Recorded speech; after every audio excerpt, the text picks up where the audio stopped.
Hello friends, મારું નામ છે પુરુજીત પટેલ અને આજે આપણે વાત કરવાના છે વડોદરાના મહારાજા સર સયાજીરાવ ગાયકવાડ વિશે.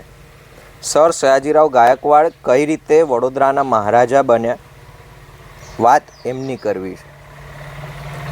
વડોદરાના જે મહારાજા હતા ખંડેરાવ ગાયકવાડ, એમને સંતાન ન હતું.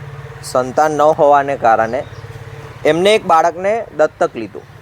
એ દત્તક બાળકનું નામ હતું ગોપાલરાવ.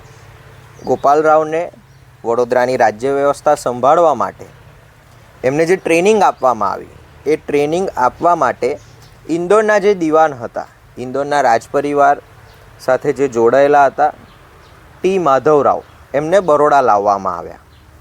સર સયાજીરાવ ગાયકવાડ એટલે કે ગોપાલરાવને ટ્રેન કરવામાં જેની મહત્ત્વની ભૂમિકા રહી, એમાં ટી માધવરાવ, વડોદરાના જે રાજમાતા હતા એ, અને એક અંગ્રેજ ઓફિસર, આ ત્રણ દ્વારા વડોદરાના જે આવનારા રાજા હતા ગોપાલરાવ, એમને ટ્રેન કરવામાં આવ્યા.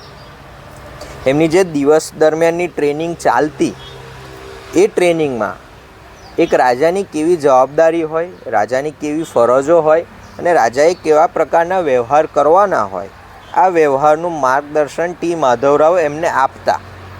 એ લેક્ચર દ્વારા, એ લેક્ચરને એમને એક પુસ્તકમાં અંકિત કર્યું, જેનું નામ છે માઇનોર હિન્ટ્સ. એ માઇનોર હિન્ટ્સ દ્વારા આપણને આજે એ સમજાય છે કે સયાજીરાવ ગાયકવાડને કયા પ્રકારની વ્યવસ્થાની ટ્રેનિંગ એ આપતા. એ માઇનોર હિન્ટ્સ એટલે કે શાસન સૂત્રને આપણા લોકો સુધી જો કોઈ પહોંચાડનાર હોય તો એ છે ડૉક્ટર જીગર ઇનામદાર.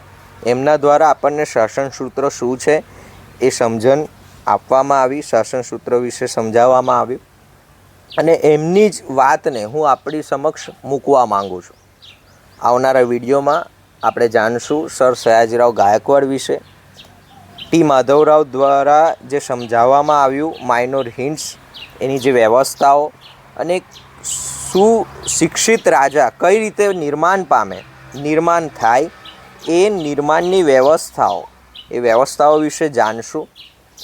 અને દરેક વ્યક્તિના જીવનમાં એ વ્યવસ્થાઓ કામ લાગે એ માટેની વ્યવસ્થાઓ છે એ શાસન સૂત્રમાં. તો એ શાસન સૂત્રના દરેક ચેપ્ટરને અને વડોદરાની દરેક વ્યવસ્થાઓને આપણે જાણવાનો પ્રયત્ન કરશું આવનારા વિડીયોમાં. તો આવનારા વિડીયોમાં આપણે સાથે મળીને જાણશું. Thank you. વંદે.